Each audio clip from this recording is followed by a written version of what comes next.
Hi guys, this is Liver here, and today's video is going to be a guide for one of the best builds that I believe is coming to Season 2 Diablo 4.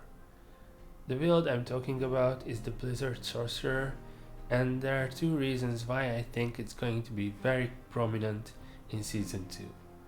First of all, it's already one of the best builds of the Sorcerer class, and also it's going to receive some very important buffs during Season 2, which we're going to talk about on the course of this video. Really quickly, let's go through the methodology of this build. First, we're going to discuss the skills that are needed, then the aspects and gear that is required, then the Paragon points, and lastly I will give a few tips for the gameplay aspects. All credits go to Maxroll because I discovered the base variant of the build there, and during this guide I will not mention every detail, I will not talk about each Paragon point and such. If you are interested in the details, then links will be in the description. Now let's go through the skills that are required for this build. First of all, we put 2 points in Firebolt, but we're not going to use Firebolt nor its enchantment in this build. We just want to get into the second group of nodes. Here we're going to use Devastation and Elemental Dominions. We're going to max out both of these nodes. The next group of nodes are the defensive skills. The defensive skills are very important in almost all sorcerer builds, and this build is no different. So we're going to put points in Flame Shield going all the way to Shimmering Flame Shield. We're going to put a point in Teleport going all the way to Shimmering Teleport. We're going to put 1 point into Ice Armor and only going into Enchanted Ice Armor, and we're not going to use any other improvements. We're going to max out Frost Nova, and the reason for that is we want to have a maxed out Frost Nova with the lowest possible cooldown, and we're going to go into Mystical Frost Nova as well. Now we want to put 2 points into Elemental Attunement. The reason for that is most sorcerer builds only put 1 point here. However, in our build the main damage dealer is going to be Blizzard, and Blizzard has a very low lucky hit chance, so to compensate for that we're using 2 points in Elemental Attunement. In addition to that, we put 3 points into Glass Cannon as well to improve our damage. Moving on to the Conjuration skills, we're going to put 1 point in Ice Blades. Now this is a anti-boss variant of the build, and this is the reason we're going to use Ice Blades. We're not going to put it on the action bar, but instead we're using it for its enchantment.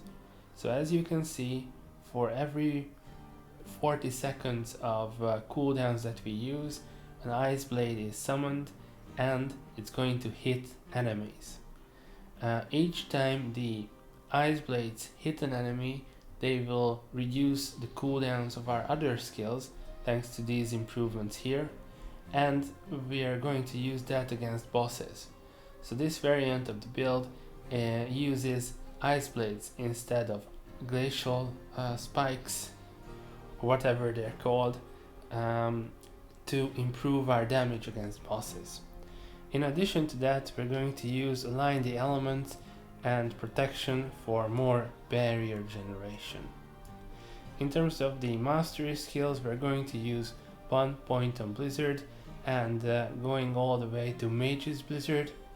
The reason we put only 1 point in Blizzard is that the damage doesn't come from Blizzard itself. Our main damage is not based on Blizzard, but a aspect that we put in our neck or put on our neck during gearing, and that will deal our most of our damage, so we don't need many points into Blizzard. In addition to that, we put some points into our Cold Front and Icy Veil nodes in order to have increased duration on the barriers and have increased chill while they have a barrier. Next, we're going to move on to the ultimate skills. We're going to use Deep Freeze without any enchantment, and we're going to have all of these frost passives. Some build variants don't use Frigid Breeze, and you can get out of Frigid Breeze and put these points into teleport later on. However, at the beginning and even in the mid game, you will need the mana regeneration that you get from Frigid Breeze, and that's why I suggest starting with putting these points into this node. And lastly, as our key passive, we will choose Avalanche. This Avalanche helps us increase our damage by having free blizzards, and in addition to that, it also helps us with conserving mana, because this is a very mana intensive build. As you will see, we will take every possible ways to reduce our mana costs and cooldowns in order to get as much mana as possible. And now let's take a look at Vampiric powers, the new additions that are being added to Season 2. We didn't have a PTR, so there was no chance to test them, but I will do my best to guess which I think are the best for this build. Number 1 is Feed the Coven. This helps us very much with the resource hungriness of this build. Another important one would be Domination. This helps us doing damage to frozen enemies. And Call Familiar is also very useful. By summoning a bat ally that has the lucky hit to increase our resources is always useful. The last two are, in my opinion, not as important. They are Ravenous and Terror, respectively. Now let's go through the legendary aspects that are required for this build, starting with the Glacial aspect. The Glacial aspect is 100% required for this build, otherwise you cannot play this build if you don't have a Glacial aspect. This is where the vast majority of our damage comes from. You put your Glacial aspect on the neck so that it gains another 50% damage. Now let's go through our other offensive aspects, starting with the Conceited aspect on the hands. This makes us deal more damage while we have a barrier. In addition to that, we use the aspect of Frozen Memories on the weapon.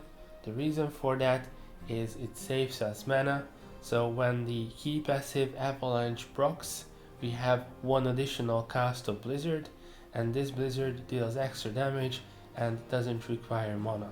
This way we save our mana, and as I mentioned previously, mana regeneration is critical in this build. The next offensive aspect that we're going to use on our offhand is the aspect of Control. This way we deal more damage to frozen enemies. Lastly, we also use one offensive aspect on one of our rings. This is the aspect of Frozen Tundra, and this is also a critical aspect. This helps us deal more damage by increasing the explosion radius of ice spikes that we get with Blizzard using the aspect on our neck. Now, the damage part on this aspect doesn't matter at all. It barely contributes to our damage. So if you get your hands on this aspect, you can use it forever. The damage value doesn't matter at all. Now let's move on to the other ring. This ring has the Prodigies aspect, which means that if we use a cooldown, and we use a lot of cooldowns, that will restore a certain amount of mana. This is where a large portion of our mana regeneration comes from. Moving on to the armor pieces, our helm has the Frost Blitz aspect, which helps with our Frost Nova. Frost Nova is one of our main CC abilities, and having another charge really helps out with CCing elites and such around us. For the chest, we don't have any aspects since we use the Raiment of the Infinite. We will talk about that a little bit later. for the pants, we're using the aspect of disobedience, which is more or less staple in basically every build as a defensive aspect. For the boots, we use the Ghost Walker aspect, which is basically nothing special. It gives us a little bit of extra movement while unstoppable. So these were the aspects that we use in this build. Now let's talk about itemization.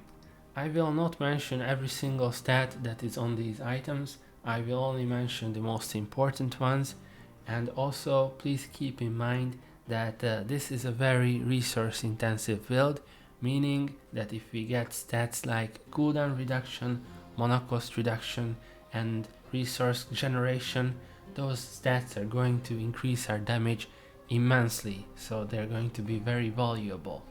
Looking at the neck, you want cooldown reduction and mana cost reduction at the minimum. Going for the ring, on the ring you want resource generation and some of the other stats that you can see there. In terms of the weapon and offhand, we want to be using a dagger because it has the implicit modifier of damage to close enemies. The item power of the dagger and the offhand doesn't matter at all. We are not dealing damage based on the DPS of the dagger and offhand. We're dealing damage based on the damage number on the glacial aspect of our amulet. So this gives us a better flexibility in terms of choosing items that are a bit lower item power but better stats on these items, the weapons and the offhand.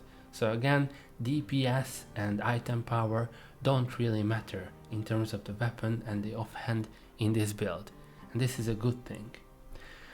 The offhand is a very important piece of gear. Here you want cooldown reduction, mana cost reduction and resource generation. Out of these three you should have at least two to have a viable build.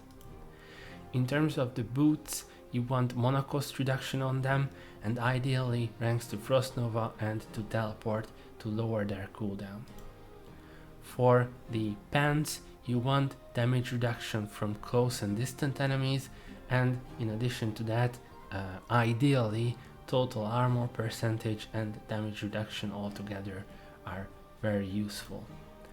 In terms of the gloves, you want crit strike chance and attack speed, but the most important is the chance to restore primary resource as a lucky hit. This again helps us with casting more and more blizzards and doing more and more damage. The chest is the raiment of the infinite, so it has more or less fixed stats. We will use the raiment of the infinite to stun enemies with teleport. I will mention this later in the guide. And lastly, in terms of the helm, we want maximum mana to have as much mana as possible and cooldown reduction. For the exact Paragon layout, please visit the link in the description. I will only mention the most important things. We start with the starting board with the control glyph, then we move on to the icefall board with the reinforced glyph. After that we move to the frigid fate board, which uses the new stalagmite glyph. This is the glyph that is being added to season 2, and with this glyph we expect our damage to skyrocket. We expect this build to be top tier as a result of this glyph. After that we move to the enchantment master board with frostbite, then to the burning instinct board with destruction, and lastly with the exploit glyph we go to the searing heat board, and that's it. So the skills that we're going to be using: Blizzard. Our damage does not directly come from Blizzard, rather the glacial aspect in our neck. Blizzard is very useful because you can cast multiple blizzards on the same place and they will tick and tick and tick. It takes some time until Blizzard does its damage, so we want to survive until then, and this is why we have all of our other skills. Frost Nova is useful for freezing enemies around us and making them take more damage while they are frozen. Deep Freeze is also useful for freezing, and also while we use Deep Freeze we are immune, so we can wait for Blizzard to do its damage. Flame Shield, that is also an immunity, it helps us survive damage that we would otherwise die to. Teleport is very useful for mobility, also we use Teleport to go into mob packs and stun them, and therefore they will take more damage and do no damage to us. And Ice Armor is to get a barrier. The barrier is useful because we do increased amount of damage while we have it. In terms of the enchantments, we have the Ice Blades enchantment. Again, this is useful because once we use a certain amount of cooldowns, Ice Blades will appear, and each time Ice Blades hits an enemy, it will reduce the cooldowns of our defensive skills, and this is how we will get mana using the Prodigy's aspect on our ring. So Ice Blades is basically a mana regeneration and cooldown reduction tool in our build. The next enchantment is Teleport. This allows Teleport to be used as an evade, and this way we have much more teleports and stuns through the synergy with Raiment of the Infinite. And lastly, in terms of gameplay, the rule of thumb is the following. If you want to engage a pack of mobs, first you cast once or twice Blizzard on this group of mobs, then you teleport in the middle of them, stunning them, and in the meantime Blizzard starts ramping up. You cast a few more Blizzards. If they are still alive, you freeze them with Frost Nova, and if they are very tough elites, then you can use your other defensives, move on and start over. You can use Deep Freeze if you are about to die, or you can use Deep Freeze if all of your other defensives are not available. You will gain mana just by hitting the mobs by Blizzard. You will also gain mana when you use each of your defensive stats, and that's it. If you liked the video or the guide, or if you learned something new from it, then feel free to comment, like and subscribe. It really helps out a lot, and let me know in the comments whether you want another build guide or not. What should I improve upon, what was good, what was bad. I'm really open to suggestions. This was my very first build guide. So thank you for watching, and see you next time.